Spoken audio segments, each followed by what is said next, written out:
wasn't thinking that the last couple of years that it'd be worth getting it logged, because there's like big trees kind of scattered around the whole thing, but there's not like a big wood lot. Yeah. But when I start going around and adding up the trees, you know, it starts adding up to a lot of trees. Sure. And I don't know which trees have value and which ones don't. Yeah. And I want to create a lot of cover by taking down trees. But what I want to find out is, you know, number one, is it worthwhile for a logger to come in, you know, and take out trees? Because, you know, some of the big trees I want to leave for tree stands. I want to leave some just for character. Right. You know, I don't want to wipe out everything. Right. I also want to take out a lot of small trees to let more light in. And I don't know if the smaller trees have any value either. So, Yeah. you know, I can do a lot of the management myself, but if there's a little bit of money and a logger can get a lot done in a short amount of time, Yeah. you know, that's what I'm looking at. Okay.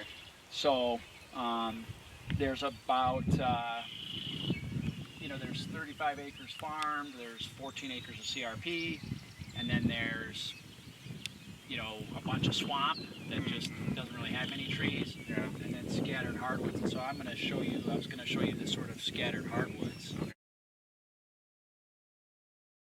Does a cottonwood have any value?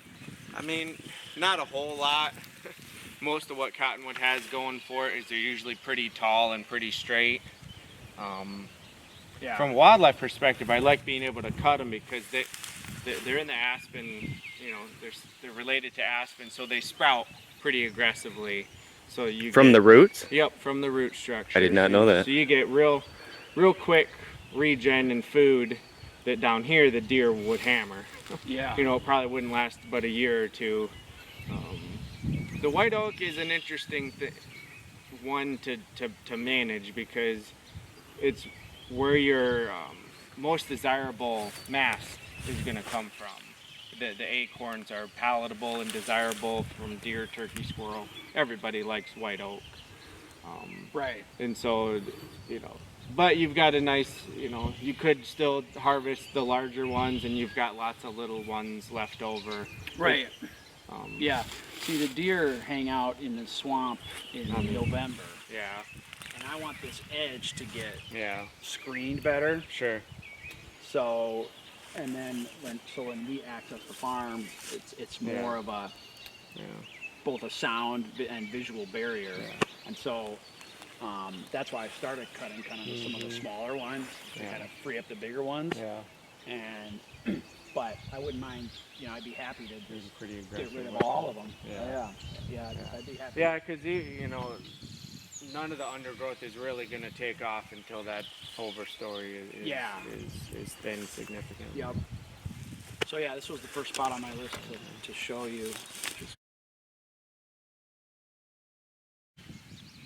I'm curious from a directional perspective. Matt's got this feathered and we're facing west. Yeah. So does it matter? Like, do you expect it, since you'd have that afternoon west sun hitting this edge, is that going to be enough sunlight to get regeneration here? Or do you need to have like full south, or is it the morning sun? So right now, as it is, I wouldn't expect just this western sun to be enough. But once you get rid of these bigger trees, you get more of that direct afternoon sunlight. I mean, you expand it by 3 or 4 hours by removing those big trees. So what is left behind and then newly regenerating will be good. So total sunlight is the primary factor, but how about morning sun versus afternoon? Is one better for this type of regeneration? Not really. It's just really total, you know. Okay. In amount, you know. And again, it also you need to look at what species you're trying to regenerate, and you know, sugar maple can develop in full shade. You know, these oaks need full to partial shade, and so that's just an overall duration. I think the morning and afternoon sun tend to be a little weaker, whereas you get, the high afternoon sun is obviously a stronger, more intense. Like 10 to 2. Yeah. Some- Yep, okay. yep. Definitely you get, these summer days where that heat really lingers throughout the day, but, the, when you're looking at direct sunlight, it's time of day. And then the value of trees like this, are they all equal, or does the branch structure have a big influence on the value? It's not great that these are edge trees Mm-hmm. and have a lot of lower branches that haven't been shed. So there's white oak or bur oak is still a pretty desirable species, but it does take it down a grade or two because of how branchy it is. But because of the species, it won't really deter them too much from Okay. wanting to get after it. So like that hickory there, is that a sellable tree or not really? Not re- it's super. I mean, you could sell it. Like if they were coming in here to take some of these oaks, Mhm.